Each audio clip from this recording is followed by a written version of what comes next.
తప్పకుండా ప్రార్థనకు వెళ్ళాలి. ప్రార్థనకు వెళ్ళాలి ఖచ్చితంగా.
ఉద్యోగం చేయటమే అదే తప్పు, అది మాత్రమే చేయడం తప్పు, చేసుకోవడం తప్పు కాదు. ఇది తప్ప నాకు దేవుడు ఎవరు లేరు అన్నట్టు ఉండడం. ఫ్యామిలీస్ కలిసి ప్రభువును సేవించాలి. నేను నా ఇంటి వారును యెహోవానే సేవించదు. ఈ కోణంలో ఈ పాయింట్ దగ్గరికి వచ్చిన ఇక్కడ కూడా పేటలు బాధించాలని చెప్పండి. ఎన్ని ఫ్యామిలీస్ కలిసి మరి ప్రభుని ఆరాధిస్తామని చెప్పండి. లేదంటే ఎన్ని ఫ్యామిలీస్ కలిసి దేవుడు సేవిస్తున్నారు ఫ్యామిలీలో. భార్య ఏం చేస్తున్నాడు మందిరంలో, భర్త ఏం చేస్తున్నాడు, భార్య ఏం చేస్తుంది, పిల్లలు ఏం చేస్తున్నారు ఆలోచిస్తే ఒక్కోసారి భయంగా ఉన్నాం నిజంగా. ఎందుకంటే కొలాప్స్ అయిపోతున్నాయి ఈ దినాలు, అట్లాంటి దినాలు. ఇంకా చెప్పాలంటే ఇది ఆత్మ సంబంధమైన కోణం. ఇంకో కోణం ఉంది, ఏదో తెలుసా, భావోద్రేకాల కోణం ఉంది. ఎమోషన్స్ అనమాట. దాంట్లో ఇప్పుడు ఫ్యామిలీస్ చూస్తే మీకు నిజంగా ప్రేమ, ఫ్యామిలీస్ మధ్య ప్రేమ తగ్గిపోయిందంటారా పెరిగిందంటారా? ఫ్యామిలీస్ మధ్య ప్రేమలో డాడీ ఏముంది డాడీ, అసలు భార్య భర్తల మధ్య పిల్లల మధ్య ఎఫెక్షన్, ప్రేమ తగ్గిపోయిందమ్మా ప్రేమ. నేను అంటున్నట్టుగా మీ పిల్లలు మీకు బుద్ధి ఉండొచ్చు, కానీ నేను చెప్తాను ఖచ్చితంగా మొబైల్ ఫోన్ పెట్టి మీ పిల్లల్ని, నేను నిజంగా మిమ్మల్ని ఇలా అంటున్నాను అనుకో, దయచేసి కొంచెం ఆలోచించండి. నిన్ను పెట్టి మొబైల్ ఫోన్ పెడితే నిజంగా చెప్పాలి గురి చేసుకుని మీ పిల్లలు దేన్ని ప్రేమిస్తున్నారు చెప్పండి. చూసారు కొలాప్స్, బిడ్డలు పారిపోతుంది, పాపం వచ్చేస్తుంది పిల్లల మీద. ఏంటమ్మా లేక దారుణం. నిజంగా మీ పిల్లలు వీడియో ఎంతసేపు మాట్లాడుతున్నారు, ఫోన్ ఎంతసేపు చూస్తున్నాడు అని ఎంక్వైరీ చేయండి. ఇంకా చెప్పాలంటే మీరు అన్నం పెడుతున్నా పిల్లలు అన్నం తినరు, కానీ ఏం చేస్తారు చెప్పండి. చిన్నపిల్లలప్పుడు కనుక చందమామ రాబోయే జాబిలు రాబోయే తింటున్నాడు, కానీ ఈరోజు ఖచ్చితంగా తెలుసా, అది మొబైల్ ఫోన్ చూస్తూ తింటున్నాడమ్మా, మొబైల్ ఫోన్ ఎదురు పెట్టుకుని. నిజంగా ప్రేమలు తగ్గిపోయినాయి. ఇంకా చెప్పాలంటే ఆప్యాయతలు తగ్గిపోయినాయి. ఆప్యాయతలు కూడా లేవమ్మా. ఒకరు సహవాసం లేదు అక్కడ, ఆప్యాయత లేదు. బాబుకి ఏదైనా బాధ వస్తే ఇదివరకు తల్లిదండ్రులు అల్లాడిపోయేవాడు, ఇప్పుడు అల్లాడటం కూడా తగ్గిపోతుంది. ఇప్పుడు అంటారు మమ్మీకి ఏదైనా అయితే పిల్లలు మమ్మీ అనేవాడు, ఇప్పుడు అసలు మొబైల్ ఫోన్ చూసుకుని కూర్చున్నారు.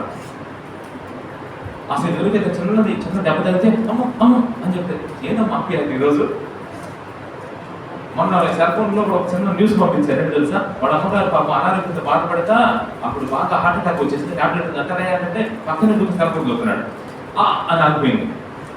చచ్చిపోయింది కూడా తెలియదు ఆయన అబ్బాయికి. ఎంత దారుణం. ఆప్యాయత ఏది అసలు, ఆప్యాయత ఉందమ్మా అని ఒక రకం చెప్పాలంటే ఈ కోణంలో, అంటే ఏ కోణం ఇది, భావోద్రేకాల కోణంలో ప్రేమ తగ్గిపోయింది, ఆప్యాయత తగ్గిపోయింది. ఇంకా చెప్పాలంటే కుటుంబాల్లో ఓర్పు లేదు, సహనం లేదు. సహనం భార్య కదా ఉంది, భర్తను ఒక మాట ఏమన్నా కొట్టావా, కొంచెమన్నా వచ్చుకుంటాడమ్మా. అసలు భర్తే కదా ఉంది, వెళ్ళిపో పుట్టింటికి, ఒక్క క్షణం ఆగేవా జాగ్రత్త. ఈ మాటలు అనేది ఎవరు తెలుసా, సైతాన్. ఇమ్మీడియట్ లేచిపోవాలి ఇక్కడి నుంచి, వీడి ఆహారం చూడాలనుకో అంటాడు. అనగానే ఇక అప్పుడు చూసారా, ఓర్పు లేదు, సహనం లేదు. ఒక మాట అంటారు మీరు జనాన్ని. ఇప్పుడు పిల్లలు కూడా ఒక మాట అంటే వాడేమంటా తెలుసా, వెళ్ళిపోతా బయటకు అంటాడు. కొన్ని ఆయనకి దండం పెడుతుంటారా బాబు, మేము బతినాడు అంత వస్తుంది. చాక్లెట్ తినొద్దు ఏమంటాడు, నువ్వు కాకపోతే అమ్మ ముందు అంటాడు, నాయన ముందు అంటాడు. అసలు ఎక్కడన్నా ఓర్పులు సహనాలు కూడా ఏమైపోయి ఆ ప్రజలు ఏమైపోయినామా పేదలు బాధపడుతున్న పరిస్థితులు. ఇంకా చెప్పాలంటే ఆ భావోద్రేకాల కోణంలో ఆలోచిస్తే ఫ్యామిలీస్లో సంతోషం ఉందమ్మా చెప్పండి, సంతోషం ఉందా లేదా? ఫ్యామిలీస్గా నిజంగా ఒక హ్యాపీనెస్ వస్తే ఆ షేర్ చేసుకుంటారు ఆ సంతోషాన్ని, అవి లేవు చూస్తారు.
నీ ప్రవర్తన ప్రత్యేకంగా ఉండాలి. 5, ఇరుగు పొరుగు వారి దృష్టికి కూడా నీ ప్రవర్తన చక్కగా ఉండాలి. ఇప్పుడు ఉదయకాలంలో ఇరుగు పొరుగు వారి గురించిన విషయాలు మనం ఎక్కువ నేర్చుకున్నాం, క్లియర్గా ఎక్కువగా నేర్చుకున్నాం. ఇవన్నీ ఎందుకంటే నిందారహితముగా మనం ఉండాలి. ఎప్పుడు తెలుసా? ఆయన సన్నిధిలో నడుచు. ఇప్పుడు మీకు 6 సంచుల గురించి చెప్పాను కదా. ఉదయకాలం 6 గిన్నెలు, ఈరోజు 6 కుర్చీల గురించి చెప్పాలి. 6 కుర్చీలు కన్నా గుర్తుపెట్టుకుంటారు. మా ఆశ ఏం లేదా, ఎన్ని సంచులు చెప్పినా, ఎన్ని కుర్చీలు నేను చెప్పినా మీరు అసలు ఏంటో మరి ఇంట్లో గిన్నెలు గుర్తుపెట్టుకుంటారు, ఇంట్లో సంచులు మాత్రం గుర్తుకొస్తున్నాయి. నిజంగా ఒక ఆమె ఏం చేస్తుందంటే, మన ఇంటికి ఒక రైస్ పోసి చిన్న కవర్ తెచ్చుకున్నాం. అదేంటి 2 రూపాయల కవర్ అని, ఏది ఈ కవర్ మామూలు కవర్. మళ్ళీ వచ్చి 4 రోజుల తర్వాత వచ్చింది ఆ సంచి కోసం. దేవునికి స్తోత్రం చెప్పండి అమ్మా. ఏంటంటే కవర్ అయ్యా, ఏం కవర్ అమ్మా అంటే, ఏం కావాలంటే 4 రోజులు మీరు తెచ్చా కదా అంది. ఏం కవర్ అమ్మా అని నాకు తెలియదు, ఏముంటుంది ఆ కవర్ చెప్పండి. ఇక నేను అన్నాను సురేష్తో, ఆ కవర్ వద్దని సంచి ఇచ్చేసాయి అన్న. ఇప్పుడు కవర్ పోయి మంచి సంచి ఇచ్చాము ఓకే. నేను కవర్ కానీ ఆ కవర్ మాత్రం ఇది కాదయ్యా నా కవర్ ఉంది. మరి ఏదమ్మా అంటే అది ఎట్లుంటుంది, దానికి చిన్న చిల్లులు ఉంటాయి. ఏదమ్మా చిల్లులు ఉంటుంది, ఎంత కవర్ అంటే అప్పుడు పుట్ల 2 రూపాయలు ఉంటాయి కవర్. అది మీకు 20 రూపాయలు సంచి ఇస్తాను పో. చూసారా నేను ఎందుకు ఈ మాట చెప్తున్నానంటే, ఆ సంచి మీద ధ్యాస చూస్తారా ఎలా ఉందో. మేమేమో ఆత్మ సంబంధమైన 6 సంచులు కష్టపడి చెప్పినా ఈ సంచులు మాత్రం మీకు గుర్తుండవు. ఈ సంచుల మీద గుర్తే ఉండదు. ఇంట్లో ఎన్ని సంచులు ఉన్నాయో ఒక సంచి కుట్టించగా నాకు ఇస్తే ఆ సంచి మీద ఉండదు నీ ధ్యాస. మళ్ళీ ఏమైపోయిందో. అందులో మంచి సంచిలో కనుక మీరు ఏదైనా సరుకు ఇచ్చారంటే, ఇక చూడండి మా సంచి ఇవ్వకపోతే ఎలా ఉంటుందో చెప్పండి. అమ్మో ఆ లోపల టిఫిన్ తీసుకొని సంచి పంపించామా అంటాను అని వెళ్ళిపోతున్నారు ఈరోజు. అది కొంచెం విలువైంది అయితే అంత కంగారు పడుతున్నాం చూడండి. నేను సంచుల గురించి గుర్తుపెట్టుకోండి, గిన్నెల గురించి అయితే చెప్పాల్సిన అవసరం లేదమ్మా. సంచుల గురించి ఈ రకంగా వాడుతున్నారు, గిన్నెలు అయితే ఇంకా బాగా గుర్తుపెట్టుకోవాలి. మీకు సంచులు గుర్తుంటారు, గిన్నెలు గుర్తుంటారు. ఏం చేయమమ్మా కలిసి కుర్చీలను గుర్తుపెట్టుకోండి. చెప్పండి ఈరోజు అందరూ 6 కుర్చీల గురించి మీకు చెప్పబోతుందండి వాక్యంలో నుంచి. మరి మా ఇంట్లో ఏ ఒక్క కుర్చీ కూడా లేదు అన్న చేతి కదండి. మా ఇంట్లో ఒక్క కుర్చీ కూడా లేదు చేతి కదా. నేను మనసులో ఉంటున్నానంటే, మా ఇంట్లో లేదు అని చెప్తే నిజంగా మనం కుర్చీ కొనపెడదాం అంటున్నానమ్మా దేవుడికి. ఆ దేవుడి నామంలోని నిజంగా ప్రభా 2 కుర్చీలు మిగిల్చినందుకు నీకు స్తోత్రాలు. ఎందుకంటే దేవుని దేవుని కుర్చీలు నిజంగా. అయితే విచిత్రం తెలుసా, ఇంట్లో చాలా మందికి కొంచెం బాగా ఉన్నవాళ్ళు ఏంటంటే కుర్చీలు ప్లస్ సోఫా సెట్లు, రకరకాల కుర్చీలు ఉంటాయి. కుర్చీలు రకరకాలు ఉంటాయి. కంపెనీ కుర్చీలు, మామూలు కుర్చీలు ఉంటాయి. కంపెనీ కుర్చీలు ఉంటాయి, మామూలు కుర్చీలు ఉంటాయి. కంపెనీ కుర్చీలు, మామూలు కుర్చీలు. అయితే విచిత్రమైన విషయం ఏంటంటే, కొంచెం ఒక 120 కేజీల వ్యక్తి లోపలికి వచ్చాడు అనుకోండి. ఒక 120 కేజీలు లేదంటే 130, 140 కేజీల వ్యక్తి లోపల బాగా లోపల ఒక వ్యక్తి వచ్చాడు అనుకోండి. మీ కుర్చీ కంపెనీది కాదు, ఆ కుర్చీ వేస్తే ఏమైంది అనుకోవచ్చు అక్కడ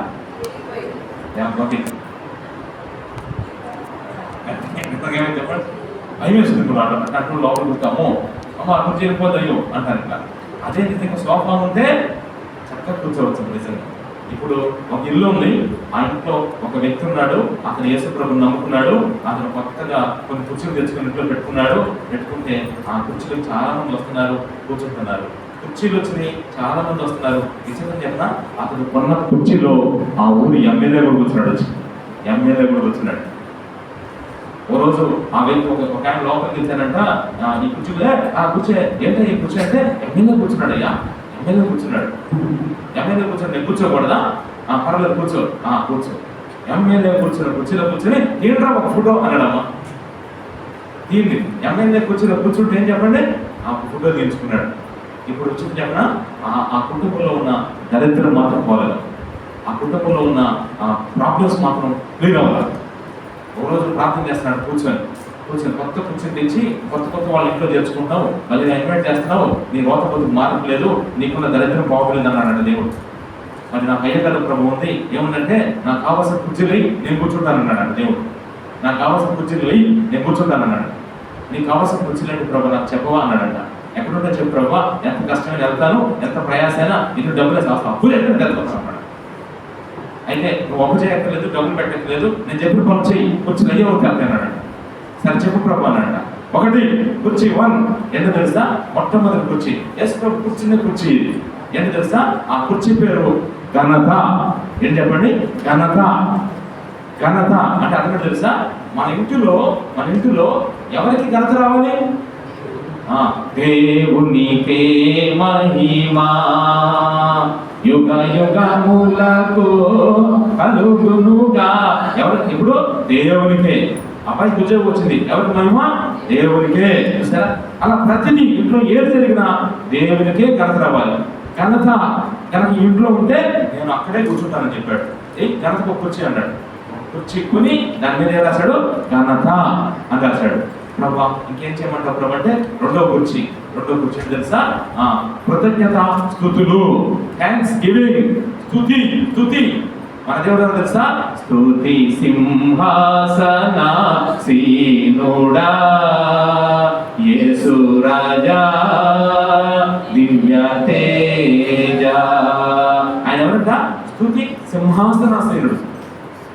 ఇశ్రాయేలు చేసే స్తోత్రాల మీద కూర్చుంటాడంటే వచ్చి కృతజ్ఞత. నీ జీవితంలో దేవుడు చేసిన ఉపకారాలన్నీ మర్చిపోకుండా మీరు చెబుతూ ఒక కుర్చీ అక్కడే కూర్చుంటారని చెప్పాడు. కుర్చీ నెంబర్ 2.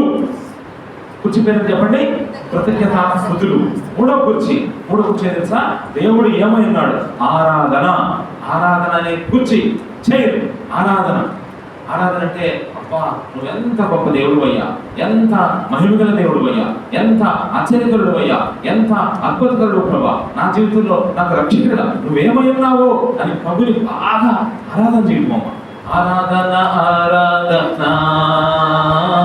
ఆరాధన ఆరాధన ప్రేమించేదన్ అధికముగా ఆరాధితు ఆశక్తితో పూర్ణ మనసుతో ఆరాధితు పూర్ణ బలముతో ప్రేమించేదన్ ఆరాధన ఆరాధన ఇలా ఆరాధన చేస్తూ యేసు ప్రభుకి ఏం చేయాలి? ఒక కుర్చీ వేసేసారు. ఇప్పుడు మొత్తం ఎన్ని కుర్చీలని? 1 2 3 అంటే ఆ ఘనత అనే కుర్చీ, కృతజ్ఞత స్తుతులు అనే కుర్చీ, ఇంకోటి ఏంటమ్మా? ఆరాధన అనే కుర్చీ. ఇప్పుడు కుర్చీ చైర్ నెంబర్ 4 ఏంటో తెలుసా? సమర్పణ అనే కుర్చీ. సమర్పణ అంటే తెలుసా? నీకు ఇష్టం ఏంటో తెలుసా? అదిగో నీ జీవితం అంటే నీకు ఎంత ఇష్టమో, నీ హృదయం అంటే నీకు ఎంత ఇష్టమో, అందుకనే నీ హృదయాన్ని నీ జీవితాన్ని ప్రభా నీకు ఇచ్చేస్తున్నాను ప్రభా అంటే వచ్చేస్తాడు. ఆయన నీ లోపలికి వచ్చేసి కూర్చుంటాడు అంతే. ప్రభా నా జీవితాన్ని, నా కుటుంబాన్ని, నా పిల్లల్ని నీకు అప్పగిస్తున్నాను ప్రభా, మా ఇంట్లో చుట్టూ ప్రభా అంటే అలా ఉండిపోతాడు అంతే. డౌటే లేదు నువ్వు చెప్తే. దాన్ని ఏమంటారంటే సమర్పణ, సాక్రిఫికేషన్ అంటారు దాన్ని. అట్లాంటి ఒక కుర్చీ వేసేసాడన్నమాట 4వ. చూసారా? అందుకని సమర్పణ చేయము నీ దేహము ధనమును అంతా కూడా పాట కూడా. చూసారా? అందుకని ఇది 4వ కుర్చీ. 5వ కుర్చీ ఏంటి తెలుసా? 5వ కుర్చీ, ఆ కుర్చీ పేరు రాశాడంట దేవుడు. ఏంటి తెలుసా? విధేయత. నా మాట వినాలి మీ ఇంట్లో అందరూ. నా మాట మీరు ఎదురాకూడదు. అన్ని విషయాల్లో మీరు నా మాట వినాలి. ఉంటే నేను మీ దగ్గరే ఉంటాను ఎప్పుడు కూడా. ఆ కుర్చీ పేరు ఆ విధేయత. అంటే ఆయన మాట వినటమే ఒక కుర్చీ అన్నమాట. అక్కడే కూర్చుంటాడు వచ్చి. దాంట్లో భలే సంతోషిస్తాడు ఆయన. ఇప్పుడు ఎన్ని కుర్చీలేనేమో? 5. 6వ కుర్చీ ఏంటి తెలుసా? మీరందరూ ఎలా ఉండాలంటే ఎల్లప్పుడు ఎలా ఉండాలంటే పరిశుద్ధంగా ఉండాలి. పరిశుద్ధత. అందుకనే పరిశుద్ధత ఎక్కడుంటే అక్కడ ఉంటాడట ఆయన. ఎందుకంటే ఆయనకు అనుకూలమైనది ఏంటంటే పరిశుద్ధత అని కుర్చీ వెయ్యి అన్నాడంట. ఇప్పుడు ఆ ఇంట్లో మొత్తం ఎన్ని కుర్చీలు వచ్చేసినాయి?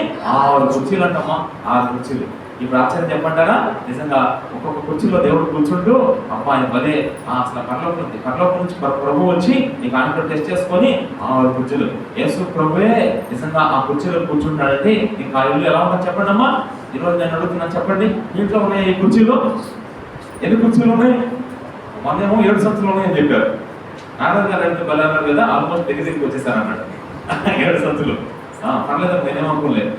గిన్నెలు మొత్తం ఎన్నో చెప్పాలి మొత్తానికి. రేపు రాత్రి చెప్పడానికి ప్రయత్నం చేయండి అమ్మా. అడుగుతాను రేపు రాత్రి. ఏమ్మా విజయలక్ష్మి గారు ఎన్ని గిన్నెలు ఉన్నాయి మన ఇంట్లో అన్నాను అనుకోండి, ఆలోచన చెప్పండి అమ్మా. గిన్నెలు పుడిచి 40 లేదు, మేము అయిపోతాం ముందర. ఒక గిన్నె మీ ఇంట్లో ఉందా అంటారేమో. చూసారా? అట్టదంతా దయచేసి అంటానమ్మా. రేపు ఏమంటా తెలుసా? ఏమ్మా ఎన్ని కుర్చీలు తెచ్చారక్క మా ఉషక్క అని అడుగుతాను. మీరు ఆలోచించుకొని అయ్యా మా ఇంట్లో మరి కుర్చీలేమో మాకు పెద్దగా ఖర్చులు లేక మాకు ఈ కుర్చీలు అంటారేమో. నాకు భయం వేస్తున్నాం. ఎందుకు తెలుసా? ఇది తెలుసా? మనం ప్రభు నమ్ముకొని చెప్పండి. ప్రభు నమ్ముకొని ఒక్కొక్కటి సీనియారిటీ చూస్తే ఎలా ఉందమ్మా? సీనియారిటీ ఒక్క సంవత్సరం క్రితమే నేను యేసు ప్రభు నమ్ముకున్నాడు. చేతులు అతను ఇవ్వడు. 1 సంవత్సరం నాకు అయింది నేను యేసు ప్రభు పట్టుకొని, అయ్యా 2 సంవత్సరాలు 3 సంవత్సరాలు, ఓహో 3 సంవత్సరాలు, అందుకే మీరు అంటే అందుకే మా కుర్చీలో ఉంటారు, జాగ్రత్త 3 అయినా 10 అయినా మీ కుర్చీలు ఉండాలి ఖచ్చితంగా. కాబట్టి ఎన్ని సంవత్సరాలు కాదమ్మా, ఎన్ని సంవత్సరాలు కాదు, ఇక్కడ కావాల్సింది ఏంటంటే తెలుసా, సీనియారిటీ కాదు. ప్రభు దగ్గర ఏం కావాలి చెప్పండి, సిన్సియారిటీ, స్పిరిచువాలిటీ కావాలి. స్పిరిచువాలిటీ ఆశ్రయించుకుంటే ఇక ఆ కుర్చీలు వచ్చేస్తాయి మీ ఇంట్లోకి. నాకు తెలిసి ఈ 6 కుర్చీలు మీ ఇంట్లో ఉంటే ఇక మేము కొట్టినోళ్ళే ఉంటారమ్మా. నాకు తెలిసి ఇప్పుడైతే మేము తిట్టినోళ్ళు లేరు, మిమ్మల్ని తిట్టనోళ్ళు లేరు. రేపు అసలు మిమ్మల్ని వాస్తవం చెప్పండి 6 కూర్చుని ఉంటే మిమ్మల్ని అసలు ఎవరు పట్టలేరంటే ఏంటి తెలుసా, మీరు ఎంత అభివృద్ధి అవుతారో తెలుసా. అందుకే ఈ కుర్చీల కోసం ప్రయాసపడండి ప్రభు దగ్గర. ఇదే చూపిస్తే ఇదే కుర్చీ వచ్చేస్తాయి, ఆరాధిస్తే ఆరాధన. మంచిగా కాదు చెప్పండి కుర్చీలు. ఒక్కొక్క కుర్చీ కాస్ట్ ఎంత అవుతుంది చెప్పండి. ఇక్కడ మీరు కాస్ట్ ఏం లేదు, ఇక్కడ డబ్బులు. ఇక్కడ మీరు ఆరాధన చేయడమే కాస్ట్. ఇన్వెస్ట్మెంట్ ఎంత తెలుసా, ఎంత ఆరాధన చేస్తే అంత కుర్చీ వచ్చేస్తుంది అనమాట. ఎంతగా దేవునికి లోబడితే, ఎంతగా పరిశుద్ధత ఉంటే, ఎన్ని కృతజ్ఞతాస్తుతులు చెప్తే, ఎంతగా మీ జీవితాన్ని సమర్పించుకుంటే, ఎంతగా మొదలుపెట్టి చెప్పండి. చూసారు, ఎంతగా దేవుడిని జ్ఞానం తీసుకొస్తే అంతగా దేవుడు నిన్ను లేపేస్తాడు అమ్మాయి, అంతగా ఏం చేస్తాడు. చూసారు, మనం ఊహించిన స్థానాలకు మనం వెళ్ళిపోతాం. ఇది నేను మాటలు చెప్పడం కాదు. దీన దశలో ఉన్న నన్ను లేవనెత్తి దీవించినావు. దీన దశలో ఉన్న నన్ను లేవనెత్తి దీవించినావు.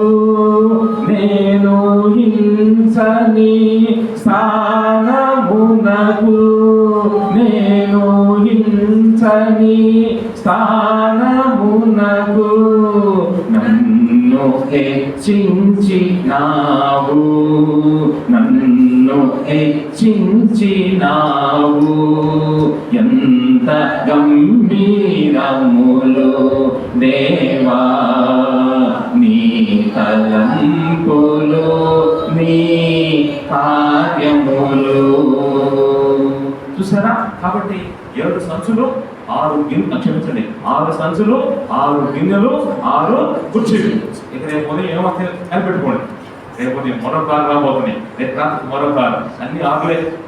ఎందుకంటే మానవుల సంఖ్య కనుక మరి 6 మనకు చెందినవేనమ్మా అవన్నీ కూడా గుర్తుపెట్టుకోండి. ఇప్పుడు ఆదికాండం 17:1-2 వచనాలు మన జాగ్రత్తగా చదివినప్పుడు, నా సన్నిధిలో నడుచుచు ఎలా ఉండాలంట, నిందారహితులై, నిందారహితులై చెప్పాను. మేము పొద్దున కూడా నిందారహితులు అంటే నింద లేనివారు. అందుకే ఒక చిన్న వాక్యాన్ని మీకు, ఒక వాక్యం దగ్గర తీసుకొస్తాను మీకు. దెస్సలోనికి రాసిన మొదటి దెస్సలోనికి రాసిన పత్రిక అందరి కీండం 4వ అధ్యాయం. మొదటి దెస్సలోనికి రాసిన పత్రిక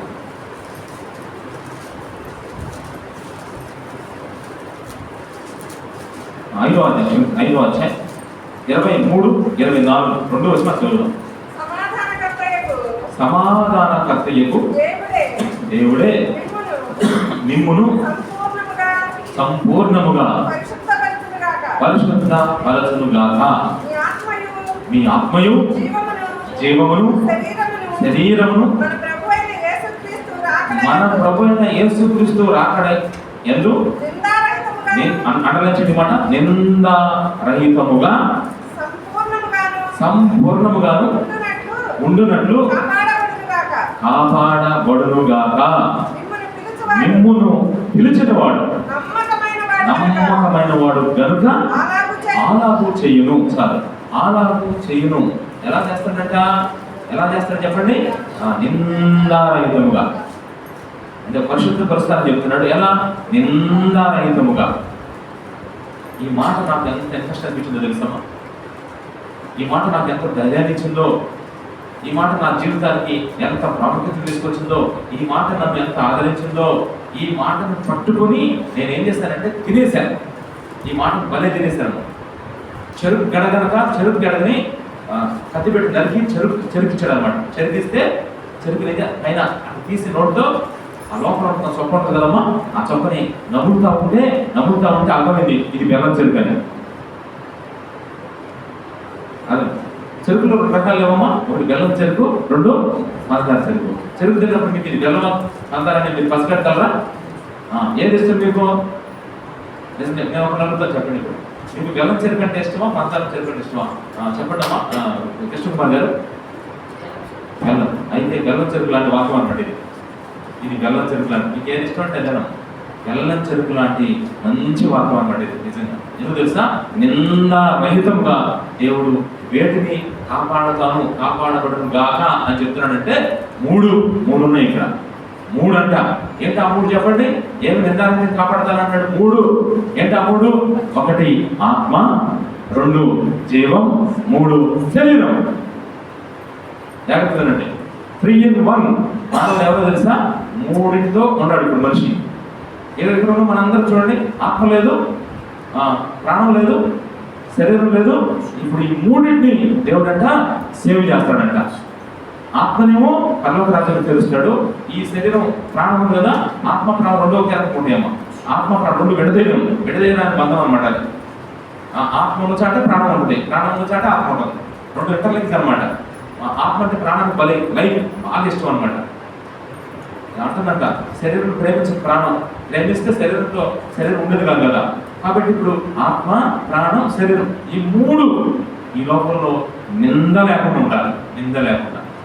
దీని అర్థం ఏంటంటే మన ఆత్మీయ జీవితాలు ఉన్నాయి, ఈ లోకంలో ఆత్మీయ జీవితాలు ఉన్నాయి. అలాగే మన మానసిక జీవితాలు కూడా ఉన్నాయమ్మా. అలాగే మన శరీర జీవితాలు, 3 రకాల జీవితాలు ఉన్నాయి మానవునికి. ఆత్మీయమైన స్పిరిచువల్ లైఫ్ అవుతుంది. 2వది ఏంటో తెలుసా? మానసికంగా మెంటల్గా మనం ఒకసారి ఎంజాయ్ చేస్తాం, అది కూడా ఒక జీవితమే. మానసికంగా మనం ఎలా ఉంటున్నాం. 3వది శారీరకంగా మనం ఎలా బ్రతుకుతున్నాం. అయితే ఇప్పుడు ఈ 3ని ఎలా మీకు వివరిస్తానంటే చూడండి ఒకసారి. ఎహెజ్కేలు గ్రంథం 14:14. ఎహెజ్కేలు గ్రంథం అందులో 14 వచ్చే 14 ఇక్కడ ఇంట్రెస్ట్ చదువుతాం ఈ వాక్యాన్ని. ఎహెజ్కేలు 14:14. 1 నోవహు, 2 దానియేలు, 3 యోబు. ఈ ముగ్గురు అట్టి దేశంలో ఉండినను వారు తమ నీతి చేత తమ్మును మాత్రమే రక్షించుకొందురు. చాలు. ఇశ్రాయేలు ప్రజలు, దేవుని ప్రజలు బాగా పాడైపోయారు. ఎట్లా పాడైపోయారంటే అట్లా పాడైపోయారు. అసలు మాటలు చెప్పలేము. ఇది దేవుడు ఏమన్నాడు తెలుసా? ఎహెజ్కేలు అంటాడు, ఎహెజ్కేలు నువ్వు చెప్పు ప్రజలందరూ బీభత్సంగా పాడైపోయారు. ఇట్లాంటి ప్రజల మధ్య, ఇంత చెడిపోయిన ఈ లోకంలో, చెడిపోయిన ఈ సమాజంలో నోవాహు ఉన్నాడు, చెడిపోయిన ఈ సమాజంలో దానియేలు ఉన్నాడు, చెడిపోయిన ఈ సమాజంలో యోబు ఉన్నాడు. వాళ్ళు కూడా వీళ్ళని ఏం చేయలేరు, వాళ్ళు కూడా ఈ సమాజాన్ని ఏం చేయలేరు. వాళ్ళు మాత్రం సేవ్ అయిపోతారు. జాగ్రత్త ఉండండి, ఇదే లాజిక్ పాయింట్ ఇక్కడ. వాళ్ళు మాత్రం సేవ్ అయిపోతారు. వాళ్ళు ఎక్కడున్నారు? ఎట్లాంటి పరిస్థితుల మధ్య ఉన్నారు తెలుసా? ఇట్లాంటి పరిస్థితుల మధ్య ఉన్న ఈ జనాన్ని ఎవ్వరూ రక్షించలేరు. వీళ్ళు మాత్రం సేవ్ అయిపోతారు. ఎలా సేవ్ అవుతారు? వాళ్ళు నీతిని పట్టుకున్నారు చూసినా, వాళ్ళ నీతిని బట్టి సేవ్ అవుతారు. ఎందుకు ఇక్కడ నేను నోవాహుని ఎలా పోల్చుకున్నానంటే ఆత్మ కింద తీసుకున్నాను నోవాహుని. తర్వాత 2వది ఎవరు? దానియేలు ప్రాణం కింద తీసుకున్నా. ఇప్పుడు శరీరాన్నేమో యోబు కింద తీసుకున్నా. ఇప్పుడు జాగ్రత్త ఉండండి, ఇక్కడ నేను ఆత్మ, ప్రాణము, శరీరం. ఆత్మ, జీవం, శరీరం. ఆత్మ నోవహుకు సాదృశ్యం, ఆ ప్రాణము ఎవరికి? దానియేలుకి, శరీరము యోబుకి. జాగ్రత్త ఉండండి. ముగ్గురిని ఆలోచించండి ఒకసారి. ఈ ముగ్గురు లైఫ్ స్టైల్స్ చూద్దాం ఒకసారి. ఫస్ట్ నోవాహు దగ్గరికి వెళ్దాం. నోవాహు మీ క్వశ్చన్ తెలుసా? నోవాహు జీవితం ఎలా ఉందో తెలుసా? ఎట్లాంటి పరిస్థితుల మధ్య పెరిగాడో తెలుసా? చాలా ఆశ్చర్యపోతారు. అసలు బైబిల్లో యేసుప్రభు ఏం చెప్పాడు తెలుసా? ఆదికాండం 6వ అధ్యాయం చూడండి. యేసుప్రభు ఏం చెప్పాడో నోవాహు గురించి 6:9. ఆదికాండం 6:9. దేవుడు ఎట్లా కాపాడతాడో చెప్తాను. నోవాహు వంశావళి ఇదే. నోవాహు తన తరములో నిందారహితుడై ఉండెను. నోవాహు దేవునితో కూడా నడిచిన వాడు. చాలు. ఇంకా నేను చెప్పాను వాక్యం, నా సన్నిధిలో నడుచుచు నిందారహితుడై ఉండుము. సేమ్ నోవాహు యొక్క జనరేషన్ లో, నోవాహు యొక్క తరములో నోవాహు ఏం చేశాడు తెలుసా? దేవుని సన్నిధిలో నడుచుతూ ఎలా ఉన్నాడంటే నిందారహితుడుగా ఉన్నాడు. మీరు అనుకుంటారు నోవాహు తరం గురించి కొంచెం చెప్పండి పాస్టర్ గారు బాగా చెప్తే మీకు నిద్ర పట్టదు. అట్లాంటి తరం అది. ఆ నోవహు తరము ఇప్పుడున్న తరం రెండు ఒకటే. నోవహు తరంలో ఎలా ఉన్నారు? ఆదికాండం 6:5 చదవండి. ఆదికాండం 6:5 నరుల చెడుతనము ఒకటి. ఎలా ఉన్నారు తెలుసా వాళ్ళు? అసలు చెడు అంటే బహిరంగంగా చేస్తున్నారంట. మీకు అర్థమైందా? చెడు లోపల కాదు, బహిరంగంగా కనబడేటట్టుగా. మీకోసం తెలుసా ఇప్పుడున్న జనరేషన్ ఎలా ఉందంటే, ఒకడు వ్యభిచారం కనబడేట్టు చేస్తాడా, కనబడకుండా చేస్తాడా? చెప్పండి. మీకు చెప్పాలంటే భయం కదా, నాకు భయం లేదు. నాకు భయం లేదు ఎందుకు తెలుసా? మనం పాపం చేసేటప్పుడు భయపడాలా, పాపం చేసేటప్పుడు సిగ్గుపడాలా, పాపం చెప్పేటప్పుడు సిగ్గుపడాలా, పాపం చెప్పేటప్పుడు భయపడాలా? ఎప్పుడు చెప్పండి మీరు?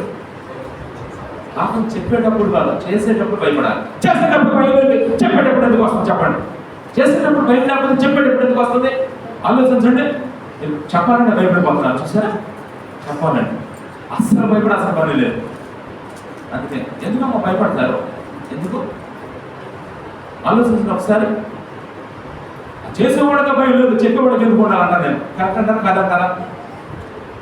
నేను చేస్తాను కానీ మీరు చెప్పకూడదు. ఎవరిచ్చారు నీకు ఆ రైట్స్? పాపం చెప్పకూడదని ఏ లా ఇచ్చింది? ఏ కోర్టు ఇచ్చింది? ఏ కోర్టు తీర్పు చెప్పింది చెప్పండి? మాకు పర్మిషన్ ఇచ్చాడు దేవుడు. ఎవరిచ్చారు? ఎవరన్నా ఈ పాపం గురించి చెప్తాంటే బై గాడ్స్ అంటే దేవుని యొక్క పర్మిషన్ వచ్చేస్తే మాకు చెప్పు.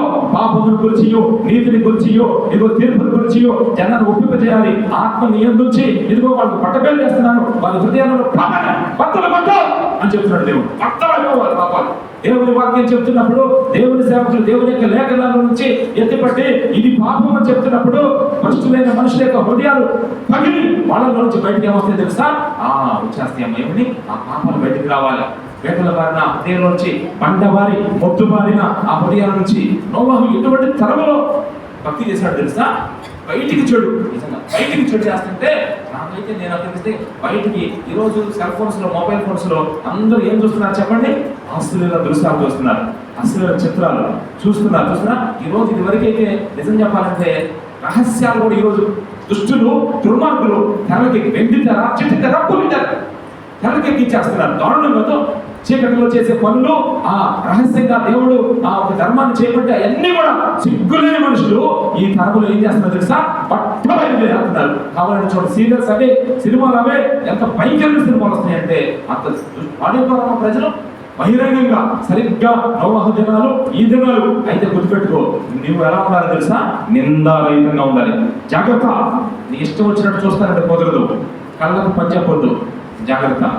దేవుడు చెప్తున్నాడు. ఒకటి, దుష్టులు బహిరంగంగా తిరుగుతున్నారంట. నరులో చెడుతనము భూమి మీద గొప్పది అని. నెక్స్ట్ పాయింట్ చదవండి.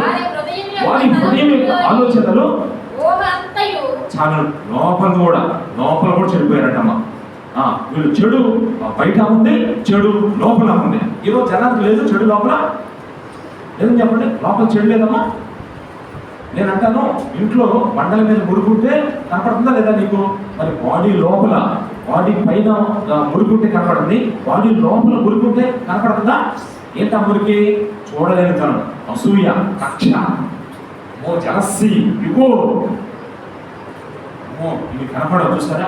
ఆ రోజు కూడా అలా ఉన్నాయమ్మా. అక్కడ ఊహలు, ఆలోచనలు లోపల ఏంటో ఆయన వీడు మామూలు కాదంటే, వీడు నిజం చెప్పాలంటే అసలు వీడు ఆలోచనలే సరైనది కావు. అసలు ఎవరు వస్తుంది ఈరోజు చూడండి, అట్లా కనపడుతున్నాడు అంతే. ఒక అమ్మాయిని అలా చూస్తాడా? కొత్త ఆ సూపులు ఏముందమ్మా అర్థం? ఒక రాశాడమ్మ పాట, నేను వాకింగ్ వెళ్తా ఉంటే అంటే సూపులతో సంభవాక అంటున్నాడు. ఎవడో పాట వచ్చింది ఆటోలో.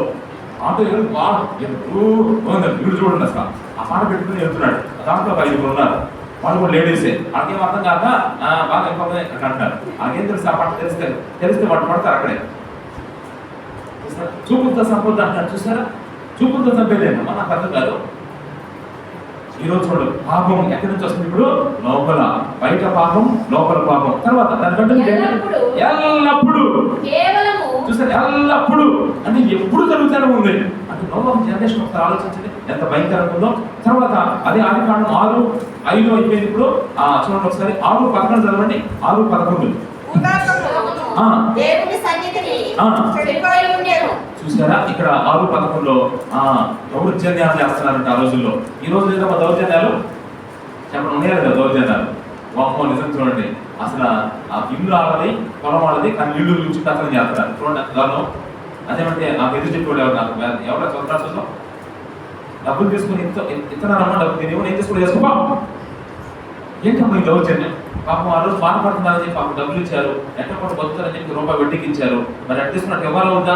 ఇవ్వకుండా ఏం చేస్తారని చెప్పండి. ఎవరు ఏం చేసుకుంటావు? నేను కొలిపర్లో కూడా జరిగింది ఈ విషయం. కొలిపర్లో మా అన్నయ్య వాళ్ళ అబ్బాయి వాళ్ళ నాన్న ఫోన్ చేశాడంట. ఏం తెలుసు, నాన్న డబ్బులు ఇవ్వనంటారంటే ఎందుకంటే ఏమబ్బా అన్నాడంట.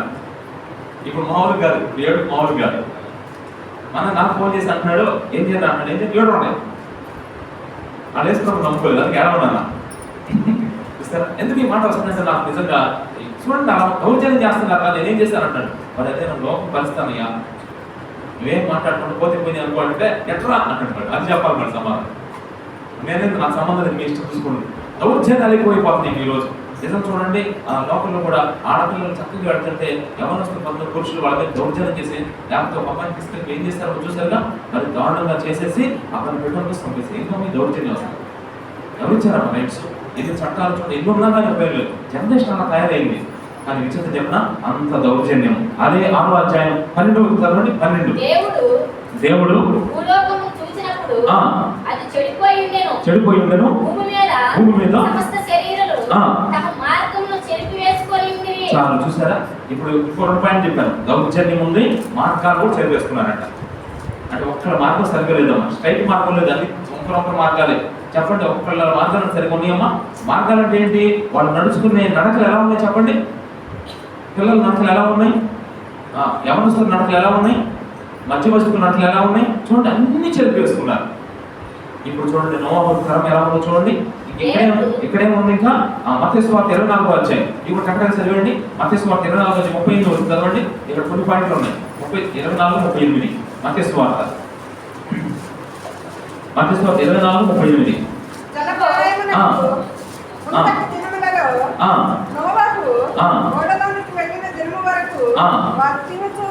తిండిపోతులు అయిపోయారు ఈరోజు. నిజం చెప్పండి, ఈరోజు మీరు ఒకసారి ఆలోచించండి. రెస్టారెంట్లు, హోటల్లో ఎన్ని ఉన్నాయి? మీరు పుట్టినప్పుడు ఒక 10 సంవత్సరాల వయసులో ఎన్ని ఉన్నాయి రెస్టారెంట్లు, హోటల్లో? ఇప్పుడు ఎన్ని ఉన్నాయి? బండి మీద టిఫిన్లు, ఫాస్ట్ ఫుడ్లు. అసలు మీ క్వశ్చన్ తెలుసా? ఇచ్చేత చెప్పిన బండ్లు ఫుల్ అవుతుంది, హాస్పిటల్ ఫుల్ అవుతాయి అమ్మ. బాగా మంచులు రేగించారు, బాగా తింటారు, ఆ కడుపులు ఎక్కువ చేస్తున్నారు అమ్మ. మళ్ళీ ఇంజక్షన్ పడుతున్నారు, మళ్ళీ వచ్చి ప్లేస్ తింటున్నారు. మళ్ళీ వెంటనే తినకూడదు తింటారు, వెంటనే టింటాక్ ట్యాబ్లెట్ వేసుకుంటారు. చూసారా, ఎక్కువైపోయింది ఇప్పుడు, మరీ ఎక్కువగా. ఎక్కడ చూడండి ఎలా హోటల్స్ ఎక్కువైపోయాము. ఇంట్లో తినడం తక్కువ, అదే హోటల్ అలవాటు అయిపోయింది. ఆ రోజు కూడా తిండిపోతులు అయిపోయారంట నిజంగా. అసలు మరీ దారుణం. ఒక చిన్న అసలు మీరు ఎక్కడికి వెళ్ళాలి, ఇంటి దగ్గర బుక్ చేసుకోకూడదు, వచ్చేసింది. ఇంకా ఏమొచ్చినాయి చూడండి, పేర్లు ఎలా చెప్తున్నారు నిజంగా. మన నోటెడ్ అయిపోయింది. ఇక్కడ ఉండే అసలు 10 సెకండ్స్లో చెప్పాలంటే ఒక 10 minutes అక్కడ వచ్చేది. అంటే అమ్మ నాకు ఎందుకు ఈరోజు చికెన్ బిర్యానీ అవుతుంది, ఇప్పటికి బ్యాలెన్స్ అంటే ఆగు అని టక్ నొక్కేస్తున్నాడు. టక్ వచ్చేస్తున్నాయి దెబ్బ.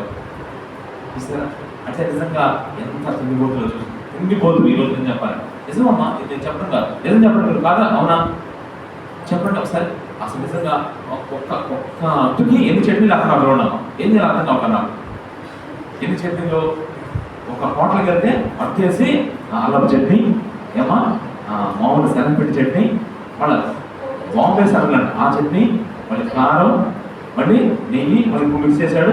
మళ్ళీ దాంట్లో ఇంకోదేమో మొత్తం 7 రకాల చట్నీలు. ఏం చేయాలి నేను నాకు అర్థం కావట్లేదు. ఇప్పుడు ఎంత తిండిపోతున్నాయి పాపం తెలిసి ఈ మధ్య. మరి చెప్తున్నాడు అంతే, నేను మనం జాగ్రత్త అమ్మా, దేవుడి కోసం తినాలి కానీ ఏదో అన్నట్టు తినకూడదు. తిండి మూలాన్ని నువ్వు కదా హైలైట్ అవ్వవు. మా పల్లె చేస్తావు, మా పల్లె ఏంటి నీకు హైలైట్ అంత ఉంటుందే. 2 పోతాయి బయటికి రేపు పొద్దున, ఏముంటుంది అక్కడ. అందుకనే జాగ్రత్త పడితే నా సజెషన్. నోవహు తరములో తిండిపోతులు అయిపోయారంట. నెక్స్ట్ దానికి ఎంత వచ్చినాం? త్రాగుచు. అంటే నిజంగా తింటాం తప్పు కాదమ్మా, తింటాం తప్పు, తిండిపోతాను తప్పు. ఇక తిండి తప్ప నాకు దేవుడు లేదు. అదే వారి పడితే వారి దేవుడు, వారి భోజనమే వాడికి దేవుడు. అది తప్పమ్మా గుర్తుపెట్టుకొని. ఇక తిని బాగా అనుకోకూడదు, ప్రార్థనే దేవులేదు, అది తప్పమ్మా దేవుడు. అందుకే నోవహు దినాల్లో తిండిపోతే యేసు ప్రభువుని పట్టించుకోవాలా, దేవుడు పట్టించుకోవాలా. తర్వాత తాగుబోతున్నట్టు అర్థం ఏంటంటే ఈ డ్రింక్ తాగేవాడు కాదమ్మా. నీకు మామూలుగా చూడండి, తినచ్చు త్రాగుచు అంటే ఆహారము నీళ్లు, వాటర్ తాగడం అనమాట. వాటర్ తాగేవాళ్ళు ఎక్కువైపోయారు. త్రాగుచు, తర్వాత పెళ్లి చేసుకోవడం, పెళ్లికి ఇవ్వడం, పెళ్లికి చేసుకోవడం, పెళ్లికి ఇవ్వడం, ఇవి వాస్తవం చెప్పాలంటే మీ దృష్టికి ఎలా ఉంటే తప్పులు కాదు, కానీ ఇవి తప్పులే దేవుని దృష్టి తెలుసా, వాటిల్లోనే ఉండి దేవుని పెట్టుకోవాలి. అది కాబట్టి కింద చదవండి వాక్యం.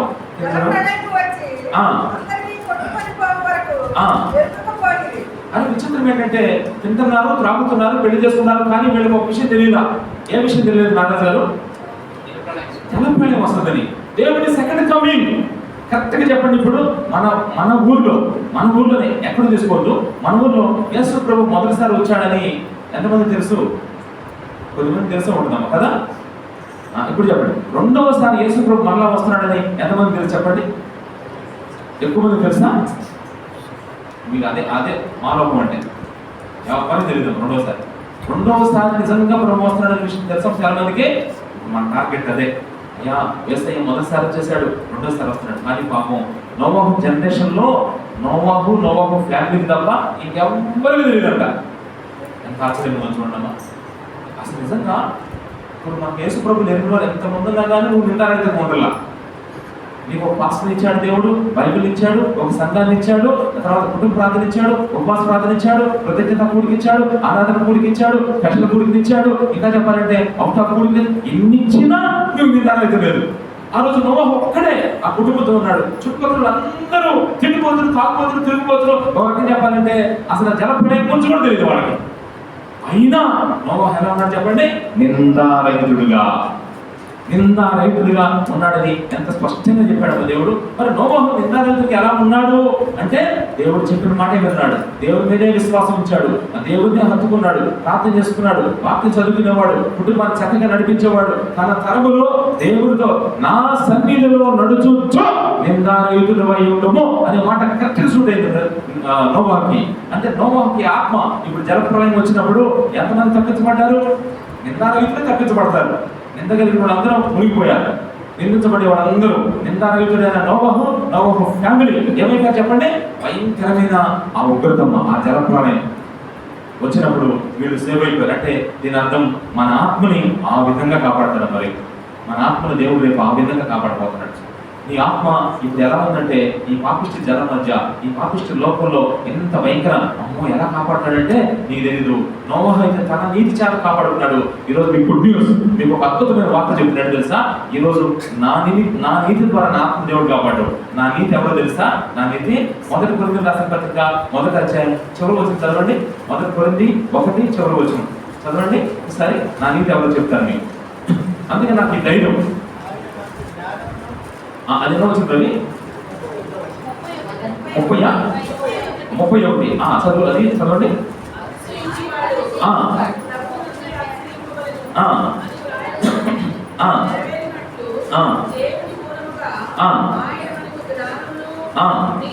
అది చూసారా? ఆయన మనకు నీతి. చాలు. ఇప్పుడు నేను నా ఆత్మ నిందారహితంగా రేపు కరెక్ట్గా చూడండి. ఆ రోజు జలప్రళయం నుంచి తప్పించబడిన నోవాహు యొక్క ఆత్మ ఈరోజు ఆ దేవుని యొక్క ఉగ్రత భూమి మీదకి రాబోతుంది. అమ్మో, అది మామూలు కాదమ్మా ఉగ్రత. చూసారా? అదే ఆ రోజు. ఏ రోజు అది? యేసయ్య ఉగ్రత రోజు. ఆ రోజు ఎందుకు తెలుసా? పాపులంతా ఏడ్చే రోజు.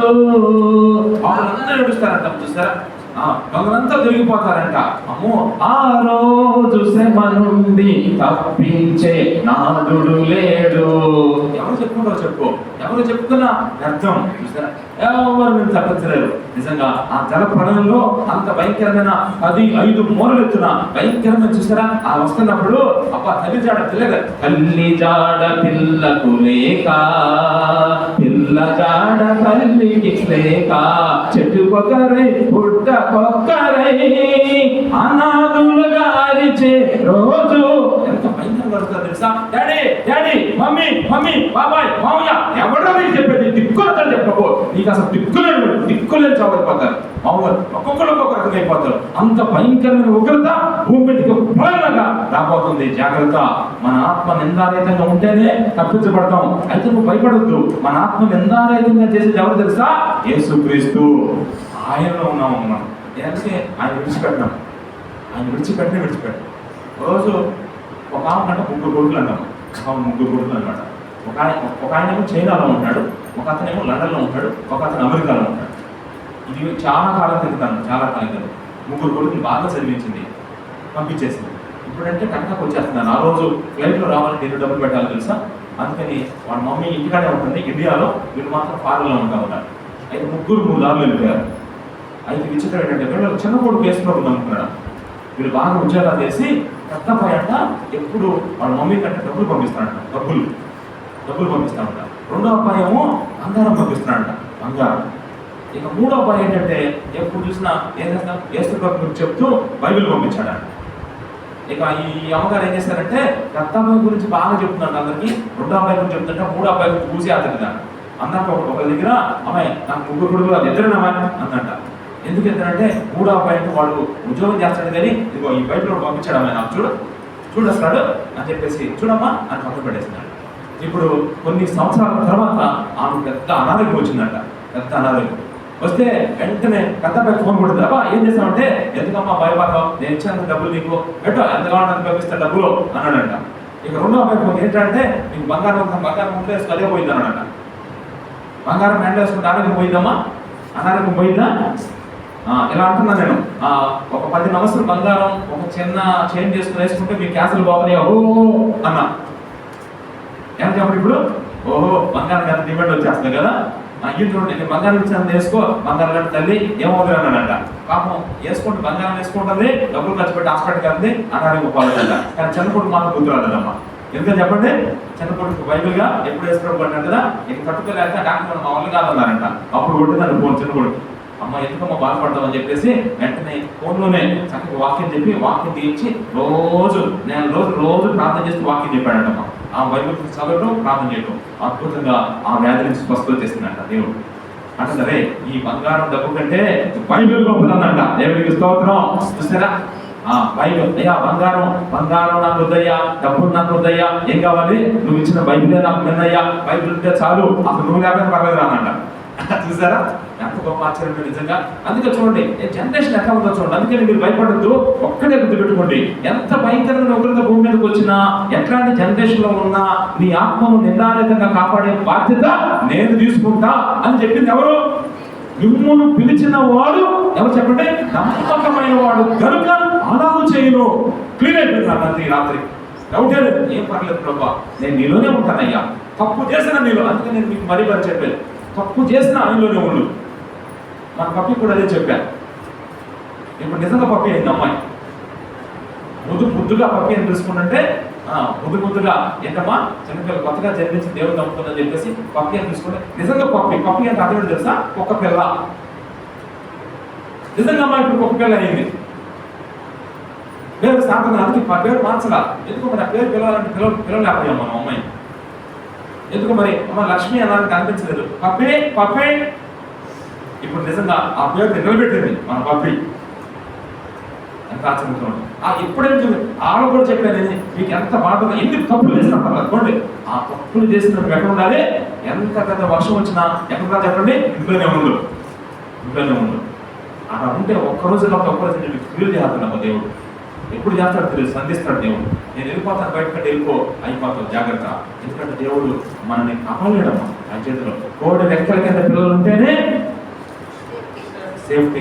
నేను చేయలేదమ్మా. ఒకటి, నోవహు తన నీతి ద్వారా రక్షించబడ్డాడు నిందారహితంగా. ఇప్పుడు మనల్ని ఎట్లాంటి జనరేషన్ లో యేసయ్య నీతి ద్వారా, నా నీతి నా ప్రభా, నీతి లేని మా బ్రతుకులయ్యా, నీతియులేని మా నీచ బ్రతుకుల్ నీయందు స్థిరమా ఏనో. చూసారా, నీతి లేని మా బ్రతుకులు, నీతి లేని మా జీవితాలు యేసయ్యలో ఏమైంది చెప్పండి? స్థిరంగా ఉన్నాయమ్మ. చూసారా, అందుకే జయశీలుడావాగు ఓ మా ప్రభువా. ఈ గీతాలు చూసా, జయ గీతములు పాడేదం. జయ గీతాలు ఒకరి నుంచి తప్పించబడిన గీతం, ఒకరి నుంచి తప్పించబడిన పాటలు. అందుకే ప్రభా జయశీలుడా, మమ్మల్ని నిజంగా నువ్వు సేవ్ చేసావయ్యా. నా ఆత్మను రక్షించినందుకు నీకు వందనాలు ప్రభా, నిందారహితంగా నన్ను కాపాడుతున్నందుకు నీకు వందనాలు. నోవాహు కాపాడబడ్డాడు, మన ఆత్మ కాపాడబడ్డాడు. రెండవది ఎవరో తెలుసా? దానియేలు. దానియేలు గురించి చదువుతాం చూడండి, 6వ అధ్యాయం, దానియేలు గ్రంథం 6వ అధ్యాయం 4-5 వచనాలు చక్కగా చదువుతాం. 4-5 వచనాలు చూడండి, ఒక చిన్న ఇంపార్టెంట్ మాట ఇక్కడ బయటకు వస్తుంది. దానియేలు గ్రంథం 6వ అధ్యాయం 4-5 వచనాలు. 4-5 వచనాలు చదివేమమ్మా. వీళ్ళు ఏమైపోయారు? సునీత సిస్టర్, ఉషక్క యాక్టివ్గా ఉండాలి మీరు, జాగ్రత్తగా చదవండి. అక్కడ ఎవరైనా అందుకు ఆ ప్రధానులు అధిపతులను రాజ్యపాలన విషయంలో దానియేలు మీద ఏదైనా నింద, చూసారా, నింద ఇయ్యాలని, నింద మోపాలని ఉండి తగిన కారణం కనిపెట్టుచుండని. కానీ దానియేలు నమ్మకస్తుడై ఏ నేరమైనను ఏ తప్పైనను మాట్లాడారు, ఏ తప్పైనను చేయువాడు కాడు. గనుక దానియేలులో తప్పైనను లోపమైనను దేవునికి స్తోత్రం. ఏంటి తెలుసా? కనుగొనలేకపోయి. తర్వాత మళ్ళీ చదువు, అక్కడ వచ్చిన మళ్ళీ చదువు. కనుగొనలేకపోయి. అందుకు ఆ మనుషులు దేవుని పద్ధతి విషయం అందే కానీ మరి ఏ విషయం అందును అతనిలో కనుగొనలేమనుకోని. అరుగుమాట క్లబ్ చేద్దాం పైన. కనుగొనలేకపోయి ప్లస్ కనుగొనలేము. 2 మాటలు మీకు ఏమవుతుంది నాలుగు? కనుగొనలేకపోయి, కనుగొనలేము అంటే అర్థం ఏంటి? అసలు ఎన్నో చేస్తున్నాము, నిజంగా అయ్యి ఒక్కొక్కరు లోపం వస్తున్నాము, నిద్రాదం చూస్తున్నాం, దానికి ఎక్కడ స్కోప్ ఇవ్వట్లేదు, అవకాశం ఇవ్వట్లేదు, ఇంక మన వల్ల కాదురా, ఇది ఏం చేయలేరా. ఇంతకీ దానియేలు ఎక్కడున్నాడు తెలుసా? చెప్తే మీరు ఆశ్చర్యపోతారు. దానియేలు వాతావరణం చెప్పంటారా? అది కూడా చెప్తాం మీకు. దానియేలు ఎక్కడ తెలుసా? బబులోను ఉన్నాడు. బబులోను అంటే ఏంటో తెలుసా? గందరగోళాల మధ్య ఉన్నాడు. ఏంటంటే గందరగోళాలు? బబులోనులో ఏముందో తెలుసా? ఒకటి చూడండి కావాలంటే, అదే దానియేలు గ్రంథం చూడండి ఒకసారి. దానియేలు గ్రంథం బబులోనులో ఏముందో చూడండి. దానియేలు గ్రంథం 4వ అధ్యాయం 30వ వచనం. 4:30. దానియేలు 4:30 చక్కగా చెప్పేస్తాను. ఇక్కడ చూడండి, ఈ మహావిశాల పట్టణము చూడండి. అంటే ఇక్కడ ఏముందంటే దాని ఈ యొక్క బబులోనులో ఏముందంటే స్వంత శక్తి ఉంది, స్వంత గొప్పతనం ఉంది, స్వంత డబ్బ అంటే స్వంత అతిశయం ఉంది. బబులోను అంతా కూడా స్వంత స్వ అంటే అర్థం తెలుసా? ఇది నాది నా అనే స్వభావం ఉంది, గర్వం. ఈ లోకంలో గర్వం లేదంటారా? ఈరోజు మనుషులు ఎందుకు గందరగోళానికి గురవుతున్నారు? ఇది నాది, నా బలం, నా అధికారం, నా పట్టణం, నా రాజధాని, నా నా నా నా అనేది మానవులు ఏం చేస్తారో చూస్తున్నారు మీరు? ఇది యుగో. ఇది మనిషిని గందరగోళాన్ని తీసుకెళ్తుంది. ఇంట్లో కూడా మా భార్య అంటే నాదే, భర్త అంటాడు ఎక్కడ తీసుకొచ్చారు నువ్వు? మంచం ఉందన్నమాట, మంచం ఇచ్చిందంట పాపం. మంచం నాదన్నాడు భర్త, ఆమె అంట నవారు నాదన్నంట. ఇక మా లాంటి అక్కడ నుంచి ఏం చేయమంటారు తీరు చెప్పంటే, అబ్బాయి ఇదంతా గొడవ, నీ మంచం తీసుకో, మరి నవారు తీసుకో అని అంట. ఇప్పుడు నా మంచం తీసుకెళ్ళి నవారు తీసుకుంది. ఇప్పుడు ఆ నవారు తీసుకుని ఏం చేసింది? అక్కడికి వెళ్ళి చెప్పడమ్మా, నవారు తీసుకుని దాన్ని కొనకూడదమ్మా. ఈ మంచం తీసుకుని ఏం చేస్తాడు? వెళ్ళి పెట్టుకుని కూర్చుంటాడా? ఇక 10 రోజులు చూశారంట, ఈయన కొనుక్కలేకపోతున్నాడంట, ఆమె కొనుక్కలేకపోతున్నాడంట. ఎంత పరిస్థితి అక్కడ ఉంది ఇద్దరిని. ఇక లాభం లేదని చెప్పేసి బంగారం లాంటి మంచం చూడండి, ఇద్దరు మేధావి యుగోలు వచ్చి ఎవరి వాళ్ళు తీసుకుపోయారు.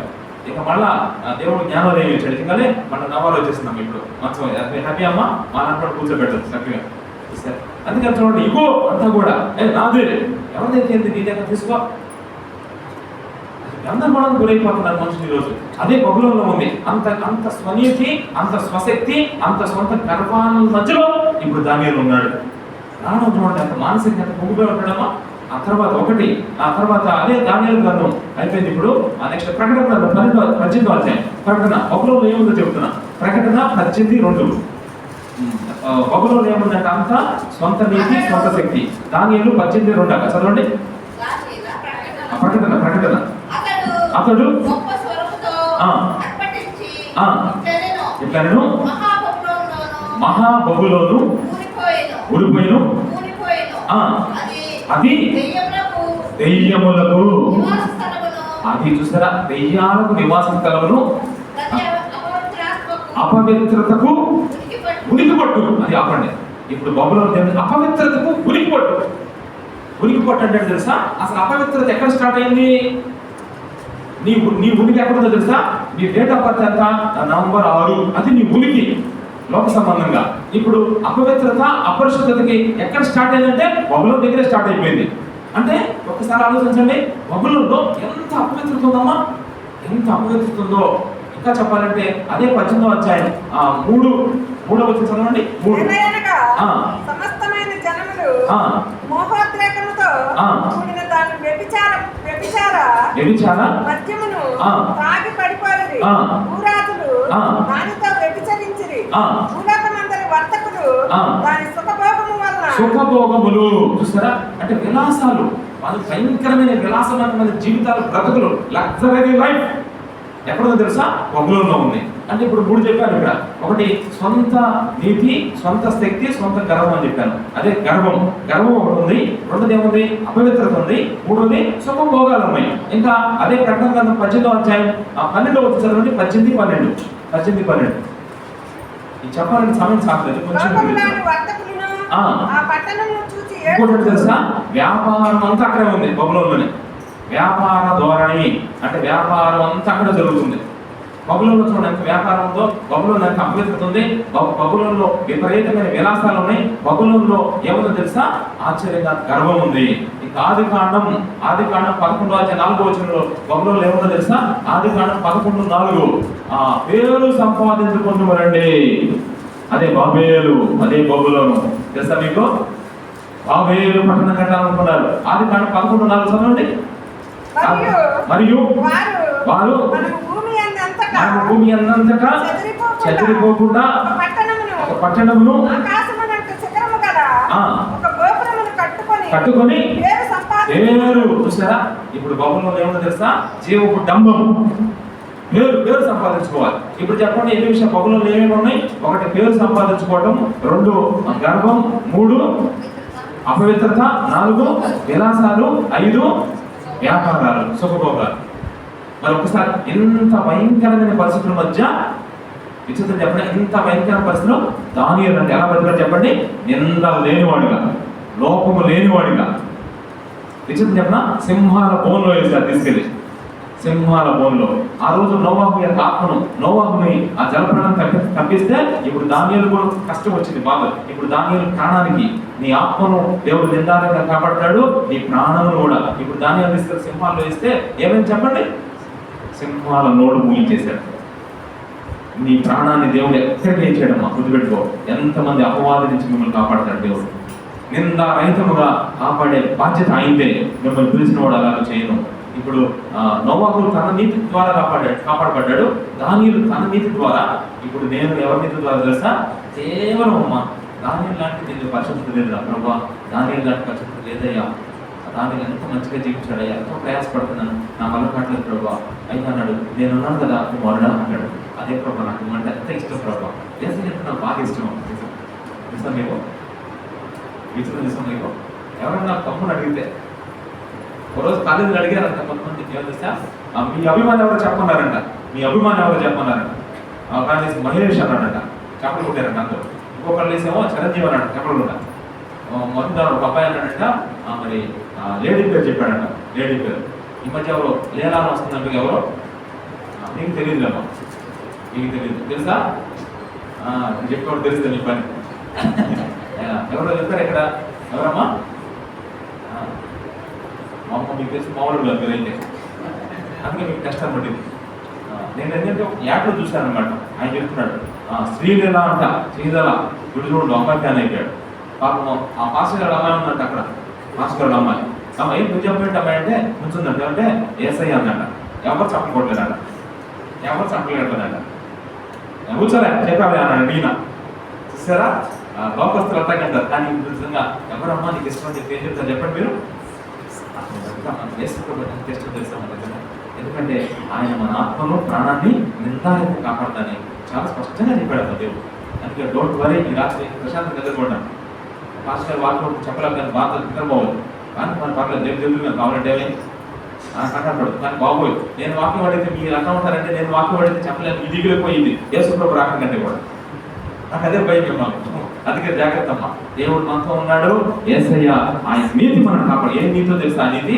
ఆయన నీతి మీకు చెప్పాలంటే సమయం సాధమ్మా. అంత నీతి అంటే శత్రువులు కూడా ప్రేమించలేదమ్మా.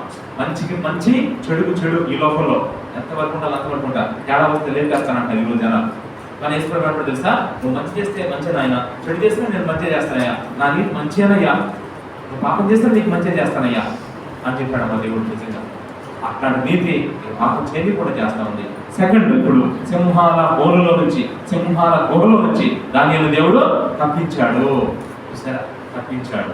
ఇప్పుడు రెండవ వ్యక్తి కూడా సేవ్ అయిపోయాడు వాళ్ళ నీతి ద్వారా. మూడో వ్యక్తి ఇప్పుడు యోబు. సరే యోబు గ్రంథం మొదటి అధ్యాయం 22వ చదవండి. 22. ఈ సంగతులలో ఏ విషయమందును యోబు ఏ పాపమును చేయలేదు. యోబు ఏ పాపమును చేయలేదు. 2:20 యోబు గ్రంథం 2:10. అందుకు అతడు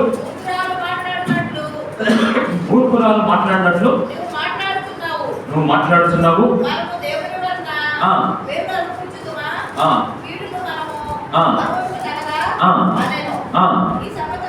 ఈ సంగతులలో ఏ విషయమందును యోబు నోటి మాటతోనైనను.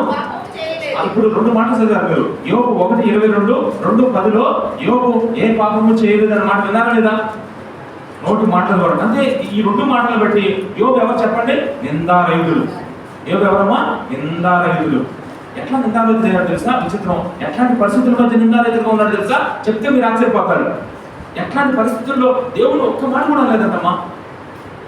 వామ్మో, యోబు ఎంత కీడు జరిగిందో తెలుసా? మీకు జరిగిన నష్టం ఎంత, యోబు జరిగిన నష్టం ఎంత? ఏంటి వెయిట్ ఈ రోజు కాటా వేయండి.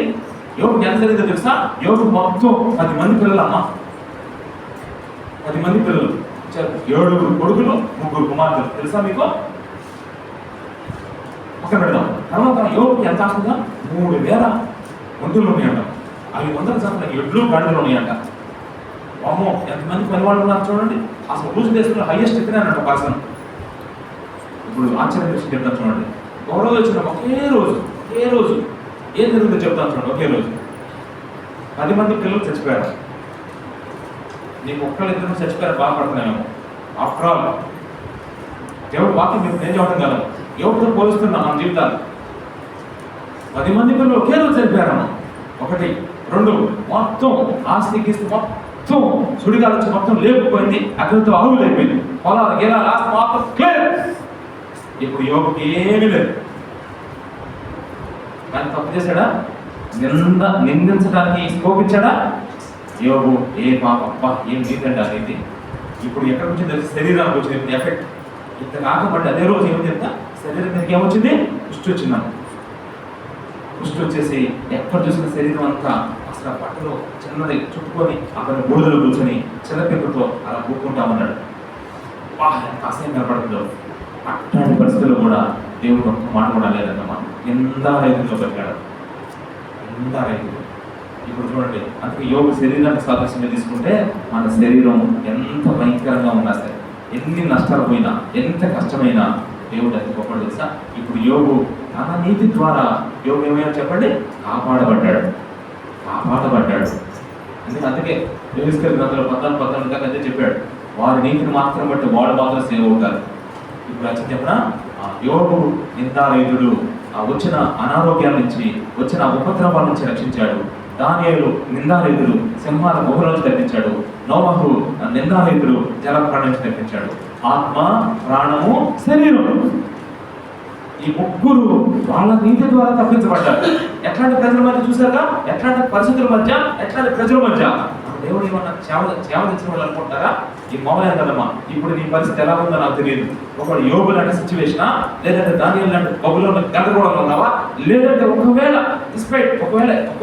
నోవహు లాంటి జనరేషన్ లో ఉన్నావా? అవునయ్యా, నోవహు లాంటి జనరేషన్ లోనే ఉన్నాను. దానియేలు లాంటి ఒక భయంకరమైన గందరగోళం లాంటి లోకంలోనే ఉన్నాను. యోగు లాంటి పరిస్థితులు, నాకు అనారోగ్యం వచ్చింది, నా ఇంట్లో పరిస్థితులన్నీ కూడా పూర్తిగా ఫుల్ రివర్స్ అయిపోయి ప్రభా. అయితే ప్రభు అంటాడు, ఏమన్నా తెలుసా, మిమ్మును పిలిచిన వాడు నమ్మకమైన వాడు కనుక మీ ఆత్మను, ప్రాణాన్ని నీ శరీరాన్ని ప్రభువు రాకడ వరకు నిందారహితముగాను నిర్దోషిగాను పరిశుద్ధపరిచి కాపాడే బాధ్యత నేను తీసుకుంటాను, నువ్వు చక్కగా నిద్రపో అని చెప్తున్నాడు దేవుడు. ఎంత గొప్ప విషయం అమ్మా. అయితే ఒక్కటి, నా సన్నిధిలో నడుచుచు. ఎప్పుడన్నా గుర్తుపెట్టుకోండి, దానియేలు దేవుని సన్నిధిలో నడవడం మర్చిపోయాడమ్మా. అంత భయంకర జనరేషన్ లో కూడా నోవాహు దేవుని సన్నిధిలో నడవడం మర్చిపోయాడా? అంత భయంకర ఉపద్రవాల మధ్య ప్రార్థన చేసుకున్నా కూడా ప్రార్థన చేసుకునేవాడు, చక్కగా ప్రభునే తలంచుకునేవాడమ్మా. అంత భయంకర పరిస్థితుల మధ్య. అందుకే మీరు మాత్రం ఆయన సన్నిధిని కోల్పోవాలి. ఇప్పుడు మీకు అర్థమైందా? చెప్పండి. ఈ రోజు 2వ రోజు ఈ పాయింట్ కూడా అయిపోయిందాం. ఈ రోజు నిన్నేమో ఉజ్జీవ, ఈ రోజు పరిశీలన. ఈరోజు మీరు పరిశీలన చేసుకోండి, ఏ విషయాల్లో మీరు నిందారహితులుగా ఉండాలి. అయితే నేను ఈ రాత్రి మీకు అదే చెప్తున్నాను, తెలుసా?